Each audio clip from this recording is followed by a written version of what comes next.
On June 7, 1998, Tom Johnson, CEO of CNN News Group, sat in his corner office, high above the bustling newsroom of Midtown Atlanta.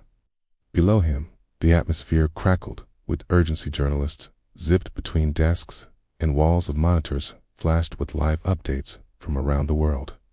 Johnson thrived in this environment. He was a respected, hard-nosed leader who loved the adrenaline of breaking news. Over nearly 2 decades, CNN had evolved from an ambitious 24-hour cable experiment into the dominant force in global television journalism. It's revolutionized how people consumed news, with correspondents positioned around the globe, ready to report at any time. As CEO, Johnson bore the responsibility of maintaining CNN's momentum and continuing to expand its reach. Suddenly, a knock on his door interrupted his thoughts. His secretary stepped in, informing him that a retired general, one of CNN's military analysts, was on the phone. She added that the general sounded irritated. Johnson, no stranger to managing high-stress situations and difficult personalities, nodded calmly and took the call. The general's voice came through, sharp and furious. From his tone alone, Johnson knew this wasn't a routine complaint. The general declared he had learned about an upcoming CNN broadcast set to air the next evening that reportedly accused the U.S. military of shocking misconduct during a classified Vietnam War operation. Allegations included the use of nerve gas on civilians, the killing of fellow American soldiers, and war crimes in Southeast Asia. Johnson tried to interject, but the general wouldn't let him speak. He was livid that CNN hadn't consulted him or any of its top military analysts before running such explosive claims. Once Johnson finally got a word in, he confirmed that the general was correct. CNN was indeed set to air the first episode of a major investigative collaboration with Time magazine called CNN Newsstand. The episode focused on a covert Vietnam-era mission named Operation Tailwind. Johnson reassured the general that the piece had undergone nearly a year of thorough investigation, but nothing he said eased the tension. The general demanded the episode be canceled. Johnson, however, stood firm. Too much had gone into the production, too many resources, too many months of work. The promotional campaign was already in full swing. Pulling the broadcast now was not an option. A heavy silence followed. Then, the general delivered a chilling warning. Johnson was about to make the biggest mistake in CNN's history.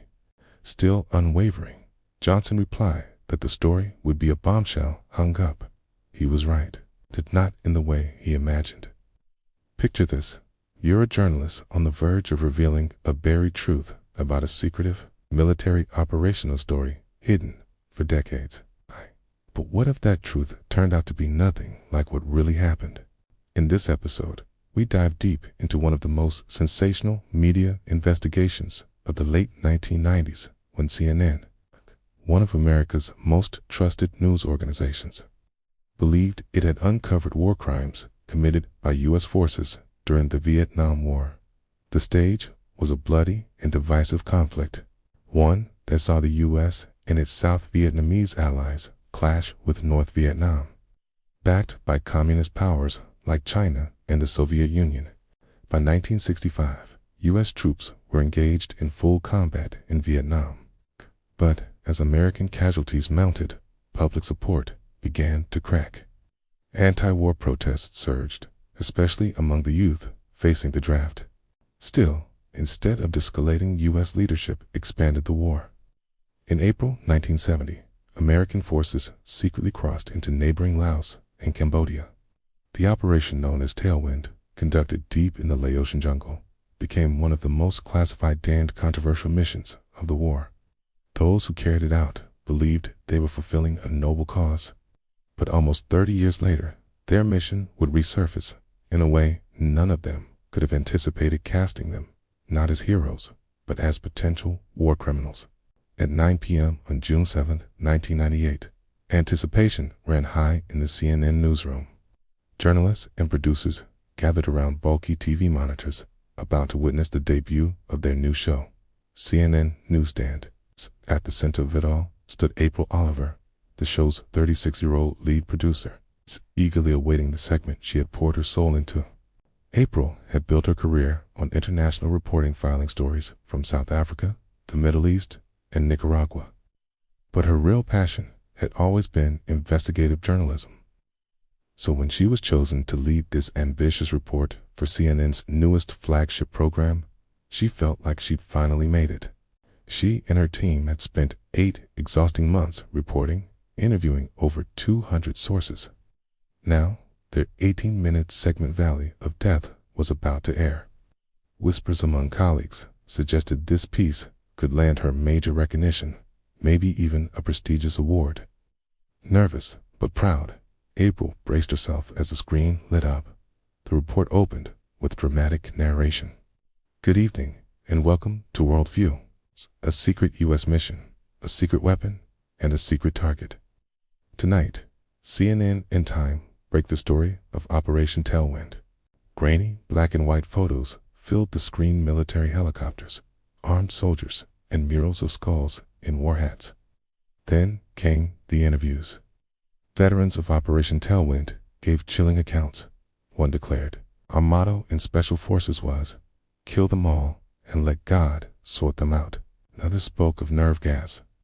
"The government doesn't want to call that," he said, "but it was nerve gas. Death." Then came the most damning claim. U.S. troops had allegedly used sarin gas, one of the deadliest nerve agents on Earth. The broadcast claimed it was used twice, first to wipe out a village full of civilians, Atina, and again to cover the retreat of American forces. If true, these actions would violate international treaties prohibiting the use of chemical weapons, especially against civilians. Essentially, CNN had just accused American veterans of committing war crimes. April sat motionless as the credits rolled. She believed this was just the beginning of the investigation. There was more to uncover. Her team popped open champagne bottles. Pamela Hill, CNN Special Assignments chief herself, a decorated journalist, congratulated everyone involved. But it was April who received the loudest applause. Her desk was overflowing with notes and congratulatory gifts. To April, this wasn't just a professional win, it was a realization of a dream. She felt she had exposed a buried injustice to the world. That same night in Key West, Florida, 48-year-old Keith Plutch had just finished dinner and settled into his recliner. Curious about the new CNN program, he tuned in. Then came the title, Valley of Death. A chill ran down Keith's spine. Keith had been a Special Forces squad leader in Vietnam. His boots had touched the very soil in Laos where Operation Tailwind occurred. Now, his long-forgotten mission was national news. As he watched, his eyes widened. One of the first images shown was of his own face, captured in a grainy photograph. But what shocked him most was the narration, that his unit didn't just fight enemy combatants, they allegedly killed innocent civilians, including women and children. Keith was in disbelief. He remembered the mission well. Every person his team had engaged was a confirmed enemy soldier. There were no civilians, no women, no children. Why hadn't anyone at CNN called him? Why had they used his image without even interviewing him? As the broadcast continued, his anger grew. Watching his own face as the narrator accused his team of horrors they never committed was a surreal nightmare. By the end of the segment, Keith was both devastated and furious. He had risked everything for his country, and now his honor and the integrity of his brothers in arms had been dragged through the mud on national television. He wasn't sure what he'd do next. But one thing was certain, he would not remain silent. But he wasn't going to just let it go. That same night in Atlanta, Georgia, another veteran found himself about to confront the past. 51-year-old Barry Pensick slid a VHS tape into the VCR at his in-laws' home. The tape, Valley of Death, the CNN special that had just aired. Barry, now a commercial pilot for United Airlines and a father of 4 boys, had served in Vietnam as a helicopter pilot. Any documentary on the war naturally drew his interest. The program opened, and as the host began discussing Operation Tailwind, Barry's chest tightened. He had flown during that mission. The name alone pulled him back to 1970. But what played out on the screen didn't feel like memory, felt like fiction. Almost everything in the report clashed with his recollections. Barry's first major issue was the suggestion that the CIA had orchestrated part of the operation. In all his time there, he never saw a hint of CIA involvement. If the agency wanted to track down American defectors, why send U.S. troops into a neutral territory like Laos?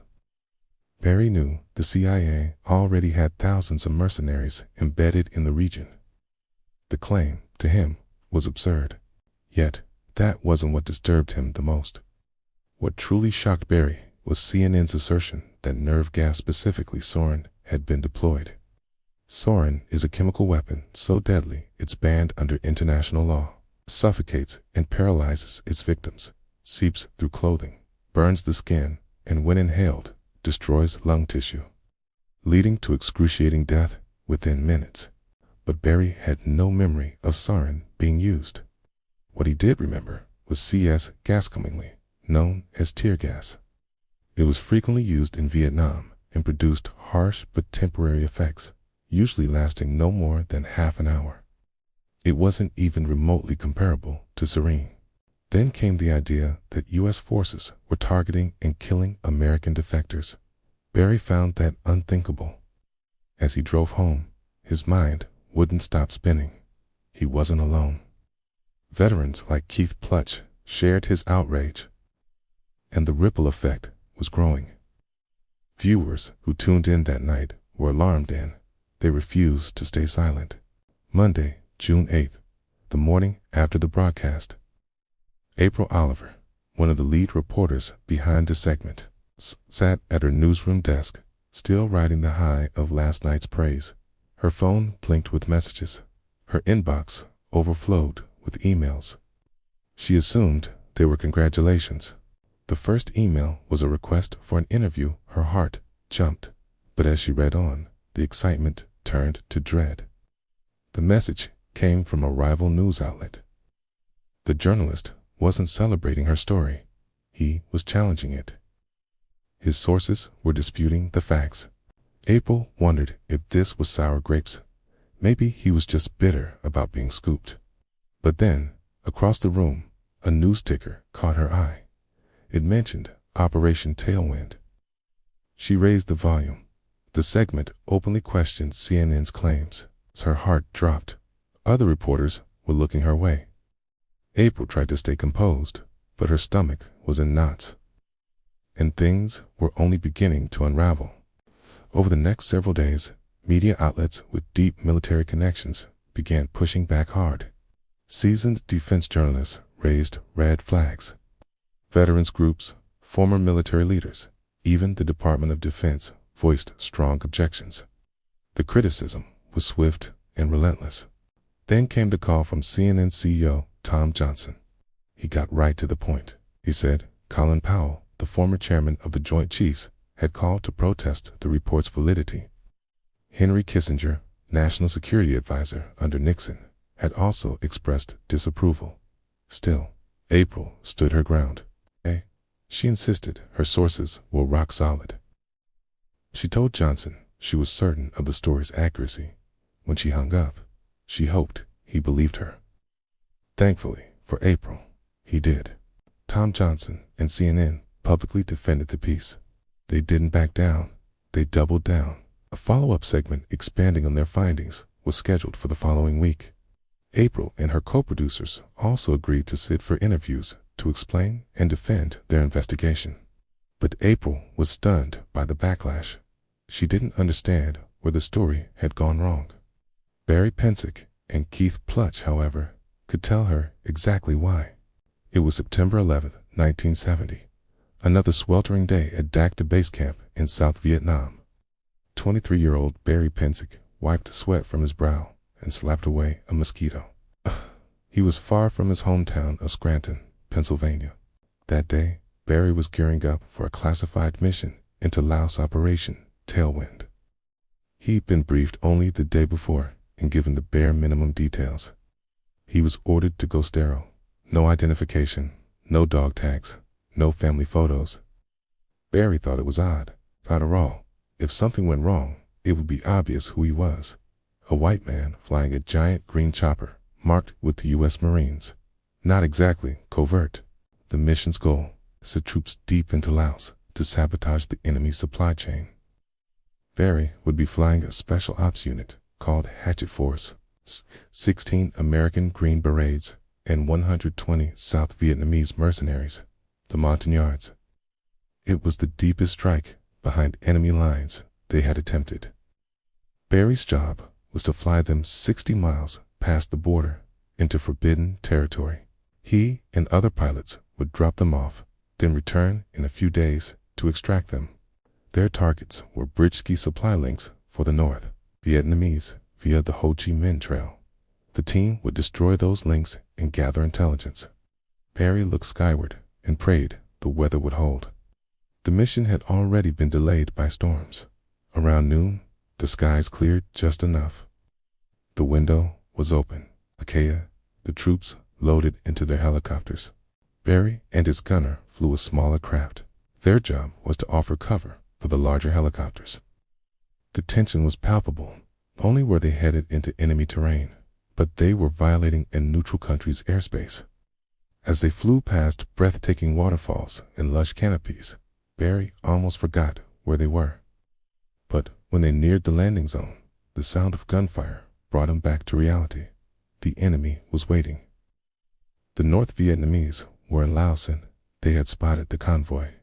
As the helicopters descended into the landing zone, bullets tore through the air, striking the thin metal skins of the choppers. Barry's smaller craft felt especially vulnerable. He hovered above the chaos, his gunner blasting at muzzle flashes below. Barry described it as being inside a glass cage. Any bullet could end it all. He made it out alive. Barely. After returning, Barry sat down and wrote a letter to his brother. He had to process the horror he had just lived through. His chopper had been hit 5 times. Another took 10. And yet, miraculously, no one had been seriously hurt. The first part of the mission, somehow, was a success. Still, Barry had a gnawing feeling. The worst was yet to come. Hours later, deep in the Laotian jungle, 20-year-old squad leader Keith Plutch led his men through thick, tangled terrain. These were the boots on the ground, the ones dropped off during the earlier firefight. Suddenly, silence. Enemy fire had ceased. That quiet was ominous. Keith scanned his surroundings. He saw no one, but he felt eyes watching him from the brush. Shadows seemed to breathe. The American troops moved fast through the jungle to avoid being locked in by the enemy. Keith climbed through steep hills and under canopies heavy with wet leaves. The jungle's stench with decay, moss, and life was overpowering. To Keith, it smelled like both life and death. The landscape wasn't just beautiful, it was dangerous. The stakes were sky-high. The mission had only just begun. Navigating through dense limestone and jagged granite formations made movement extremely challenging. The soldiers were forced to march in single file, each spaced at least 10 feet apart, to minimize the risk of multiple casualties in case of booby traps or sudden ambushes. After covering less than a mile, Keith and his squad came upon a deeply eroded road, worn down and nearly level with the surrounding terrain. Not far ahead, they spotted a complex, approximately 20 small bunkers cleverly camouflaged with palm leaves and thick foliage, rendering them virtually invisible from the air. It was unmistakably a North Vietnamese army base. Keith raised his hand in a silent command for everyone to halt. They crept forward toward the first bunker, where a faint telephone ring could be heard inside. As they neared, it became apparent that the place was deserted. The men fanned out cautiously to search the area. Their search yielded a significant find: a massive cache of weapons and ammunition stored inside one of the bunkers. Realizing the importance of neutralizing the threat, Keith and his team set up explosives throughout the complex and quickly evacuated. Moments later, a thunderous explosion ripped through the compound, shaking the very ground beneath their feet. The blast didn't just destroy the weapons, it sent a loud and clear message to the North Vietnamese forces. American troops had breached their hidden stronghold. In the following 48 hours, Keith's unit pressed further into Laos. Their advance felt like a never-ending game of cat and mouse with the elusive NVA. The constant threat of attack kept them on edge, robbing them of sleep and rest. On the fourth day, the sound of barking dogs echoed through the jungle. Keith instinctively knew, where there were dogs, there were bound to be people. The team quietly tracked the noise and discovered another enemy base camp, this one much larger, likely a central headquarters with numerous buildings. The soldiers froze, fearful of alerting the enemy. Then came the order to advance. Keith focused on steadying his breath as they approached the compound. Just as everything seemed calm, the enemy opened fire. The American troops dove for cover. Fortunately, the enemy structures were not fortified for ground assaults, and the NVA soldiers appeared to be young and poorly trained. As the Americans returned fire, chaos erupted. The enemy scattered, and many fled. Those who stayed behind were quickly eliminated. By the time the firefight ended, the Americans had eliminated 50 NVA troops. Their side had suffered only one casualty. As they secured the area, Keith noticed a bunker entrance partially hidden beneath the foliage. He and his men carefully descended a set of wooden stairs. The first room was unmistakably a command center. Maps and tactical charts lined the walls. A framed portrait of Ho Chi Minh hung ominously on one side. In the adjacent room, they discovered a trove of intelligence footlockers packed with documents, currency, code books, and logbooks. The sergeant instructed the men to take as much as they could carry. Keith dumped out his pack and stuffed it full of paperwork. After an hour of collecting everything valuable, they wired the structure with explosives and demolished it. With this crucial intelligence now in hand, Keith knew their mission was nearing completion, but one final task remained. They had to survive the escape from Laos.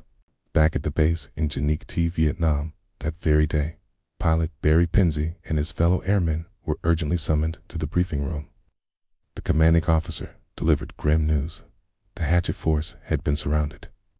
The North Vietnamese were fully aware that sensitive intel had been taken and were determined to prevent the team's escape.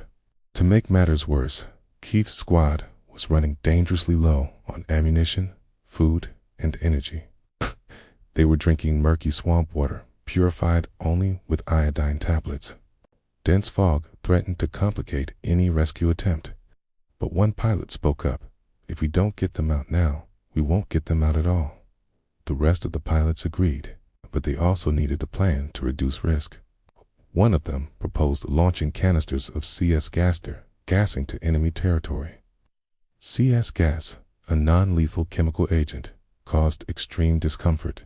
Stinging eyes, burning throats, coughing, and vomiting was commonly deployed during the war. The briefing officer issued a stark warning. He anticipated as high as 40% casualties during the mission. This time, Barry would be manning the gun on the helicopter. As they flew the 60-mile distance to the landing zone, Barry found himself reflecting on mortality. He said a silent prayer for every man on the mission, calling the whole thing a test of outsmarting God. As Barry's helicopter neared the landing zone, he could see the American soldiers below wading through towering elephant grass, so tall it dwarfed grown men and so sharp it tore through fabric like razors. Over the radio, Barry could hear the gas's effects, taking hold, coughing, choking, retching. The CS gas had done its job. Now it was time to extract. As the chopper touched down, soldiers scrambled aboard. Gunfire rang out like popcorn snapping. Barry pressed deep into his armored seat and opened fire with his mounted gun. 2 more helicopters landed, gathering more troops in rucksacks crammed with valuable documents. Despite a hailstorm of bullets, the helicopters lifted off. carrying every last soldier and every single piece of captured intel away from danger. Barry allowed himself a rare smile. Maybe, just maybe, they had outsmarted God this time. After 4 brutal days navigating the jungle, Keith Plutch and his team were finally airlifted out of Laos. But the escape wasn't without incident. Keith's helicopter crash-landed, and he sustained grenade shrapnel injuries. Still, he considered himself fortunate to be alive. In total, Keith's team retrieved roughly 850 pages of North Vietnamese documents. More than 400 pages were classified as top-tier intelligence. Officers later declared that it was the most valuable intelligence haul since the war began. The mission, once considered impossible, had been a success. The cost: 3 Montagnards were killed in action. 33 South Vietnamese troops and 16 Americans were wounded. Remarkably, not a single American had died. Keith took pride in those numbers. The NVA, on the other hand, suffered heavy losses. 144 confirmed killed, 49 wounded, and an estimated 288 more killed by airstrikes. No civilian casualties were reported. Exactly 1 week after the now infamous Valley of Death episode aired in 1998. CNN News Group CEO Tom Johnson paced his office restlessly. The stress of the scandal weighed on him heavily. But he didn't have time to dwell. He was counting on the follow-up report to silence the growing backlash. Fortunately, that would not be the case.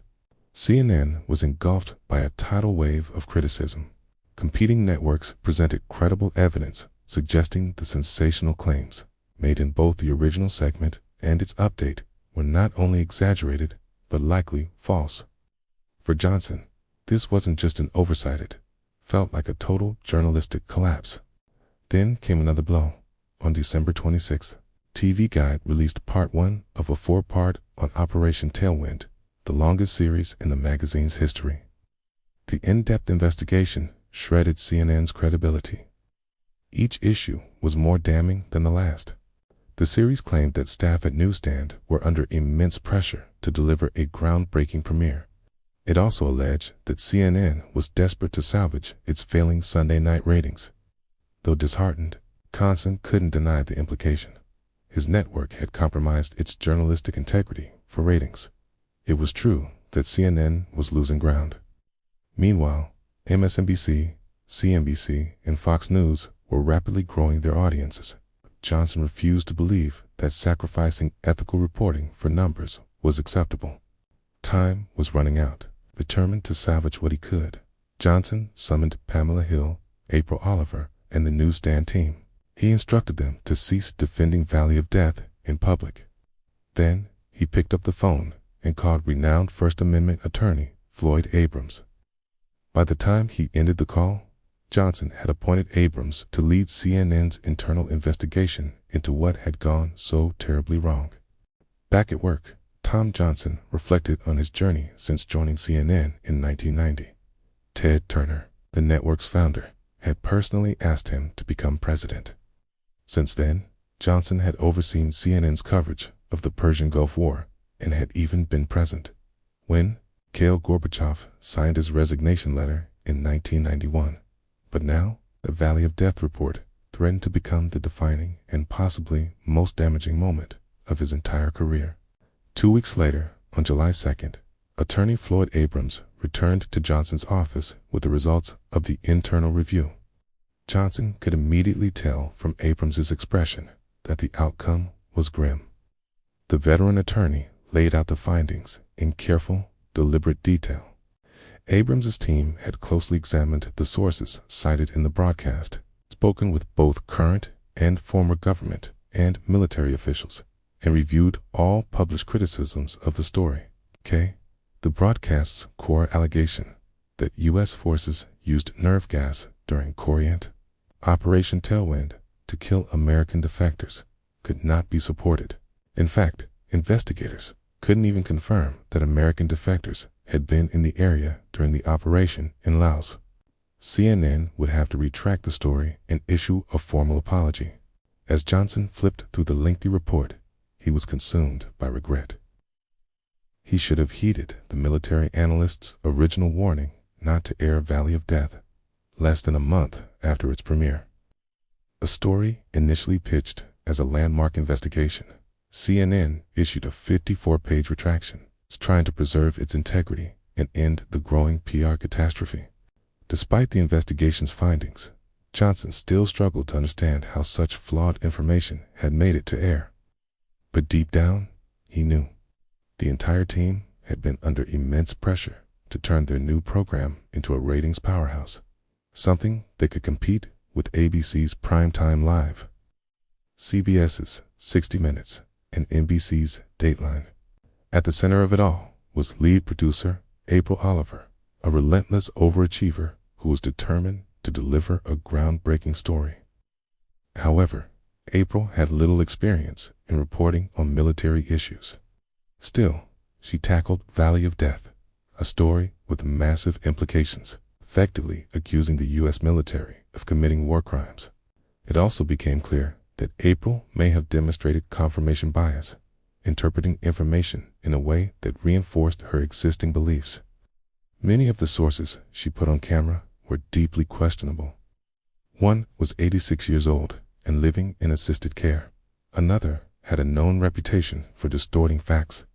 And one man may not have even participated in Operation Tailwind at all. In early July, shortly after the network issued its apology, April was summoned to Tom Johnson's office. She knew what was coming and braced herself. Still, nothing could prepare her for the moment the CEO asked for her resignation. She took a deep breath and refused, but it didn't matter. Minutes later, security escorted her out of CNN's Midtown Atlanta headquarters. April walked away devastated and furious. But she wasn't one to give up easily. Her nickname, the linebacker, was well earned. CNN could fire her and make her a scapegoat, but she wasn't done fighting. On Charlie Rose, April defended herself in front of Floyd Abrams and a national audience. I absolutely do stand by the story. I'm thrilled to finally be able to speak after being silenced by CNN for 3 weeks. The most frustrating part was that CNN told us not to talk to the press. If they had let us defend our reporting from the start, this wouldn't have escalated like it did. We had the answers. The allegations against us were weak. April also prepared a 77-page rebuttal to CNN's investigation, responding to each accusation with methodical detail.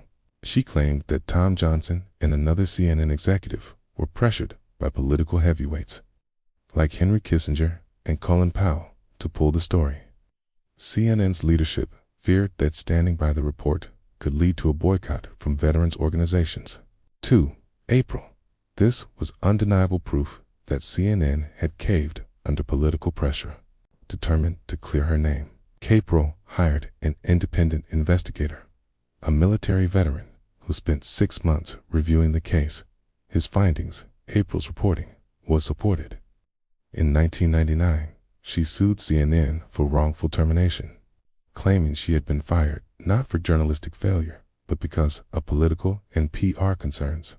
The lawsuit was eventually settled privately. Some sources estimated that April received a payout of up to $3.5 million. In the early 2000s, April made a major pivot in her life. She earned a law degree, aiming to become a First Amendment attorney. Today, she works as a vice president at a tech firm.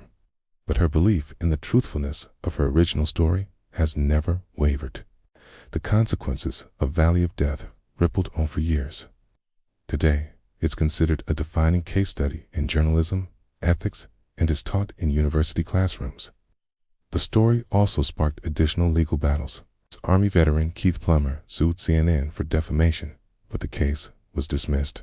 Still, the detailed investigation into his role in Operation Tailwind finally earned him 2 long-overdue military honors, a Silver Star for Valor and a Purple Heart. Keith passed away in December 2022 at age 72. As for former helicopter pilot Barry Pensick, he published his own account, Operation Tailwind, Memoirs of a Secret Battle in a Secret War, in September 2022. Scandals may be messy, but they often bring a clarity that no other force can. Okay? And in this case, one unintended yet powerful result of CNN's failed report was that the U.S. government eventually declassified intelligence related to Operation Tailwind. The soldiers who had participated in the mission were finally recognized, including one who received the Congressional Medal of Honor. It's true what they say. Truth really is the best disinfectant.